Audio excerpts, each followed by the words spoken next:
Dans cette parabole, un maître de maison s'en va en voyage, confie sa vigne à des vignerons. Il envoie une première fois des esclaves pour récupérer la récolte, ils sont tués. Une deuxième fois, ils sont tués. Puis il envoie son fils, l'héritier, il est tué à son tour. Alors il revient, il fait tuer aussi les vignerons et il confie sa vigne à d'autres vignerons. Dans le contexte de l'époque, la parabole est assez claire.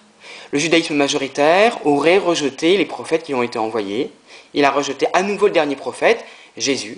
Eh bien, l'alliance va être retirée au judaïsme majoritaire pour être donnée à ce qui est encore une tendance du judaïsme, qui va devenir les chrétiens. Le texte est très violent. Mais on peut se comprendre dans le contexte de l'époque. Les chrétiens sont minoritaires, ils vont être rejetés de la synagogue, ils vont être pourchassés. Et donc ils se rassurent en se disant « Oui, nous sommes rejetés, mais l'avenir est pour nous et l'alliance est avec nous. » Mais dans l'histoire, cette vision des choses a produit les pires catastrophes. C'est la théorie de la substitution.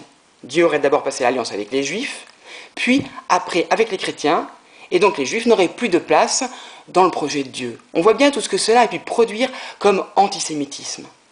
On ne peut plus avoir cette vision-là, cette lecture-là de la parabole. Comment faire pour que Dieu continue à nous parler à travers ce texte?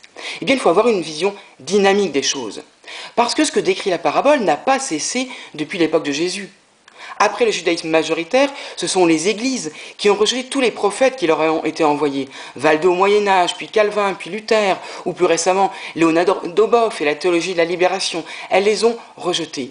Mais la société ne fait-elle pas de même quand elle rejette les gens qui sont critiques, les minorités qui arrivent, les gens qui leur disent la société ne peut pas continuer comme ça? Et nous-mêmes, nous faisons la même chose.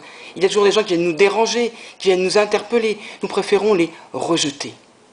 Eh bien, il y a une façon différente de faire, nous dit la parabole. C'est bien sur la pierre rejetée qu'il faut construire la maison. Elle doit être la pierre d'angle. Voilà la façon de retourner les choses. Église, laissez-vous interpeller et construisez-vous sur les divorcés remariés, sur les homosexuels, sur les athées assoiffés de justice qui vous interpellent.